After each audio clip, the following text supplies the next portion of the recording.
Doing after 52 years, I was seeing the country, you know, the Rhine River going through the four countries again. And what I could remember, of course, were the castles on top of the hills and the architecture of the Cologne Cathedral and so on. But basically, a lot had changed.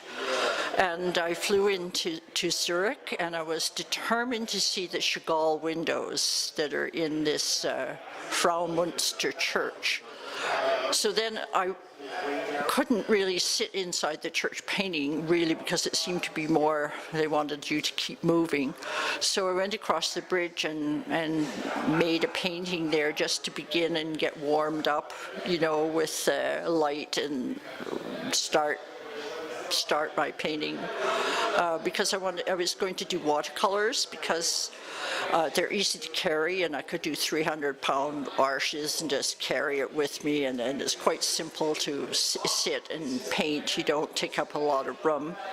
So then the boat actually left. The Avalon Waterway boat was called Felicity, a beautiful shape. I wonder now why I didn't paint that. But it was a cruise from Basel to Amsterdam. And so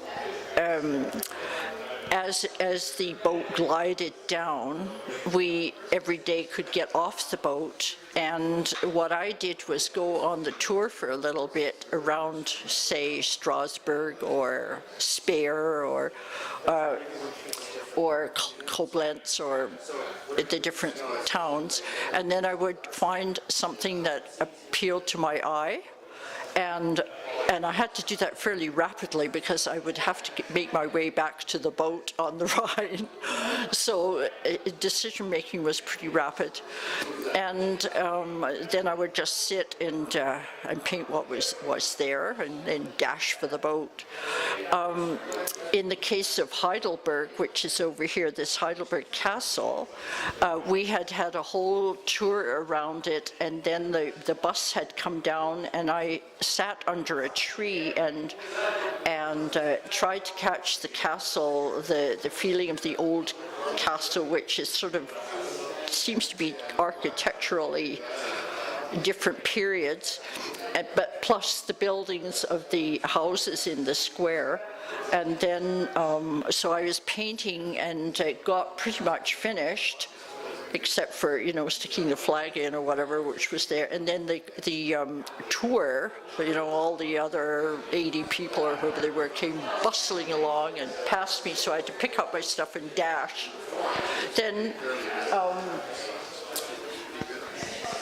the boat was really well organized. It was beautiful, you know, beautiful inside. It was a pretty new boat, and they would have a cocktail hour. So what I did was sit behind one of the Chesterfields and paint from the boat. So this is, well, the scene in front of me, actually, you know, with the feeling of the clouds that kept moving, and the light keeps changing on the water, and then that changes the greens, and, you know, as the light changes, the color changes.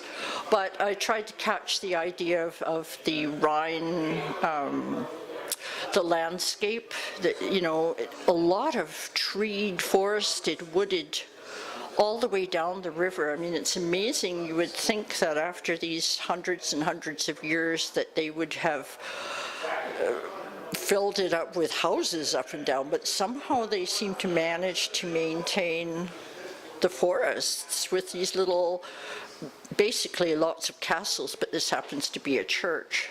So I could have actually painted that kind of scene many, many times. Then when in the end, we were in Holland, in Amsterdam, so I painted the canals, the boats, and so on, and really it's got a lot to do with the fact that I live here in Victoria, where there are lots of boats and reflections, so it was a lovely trip.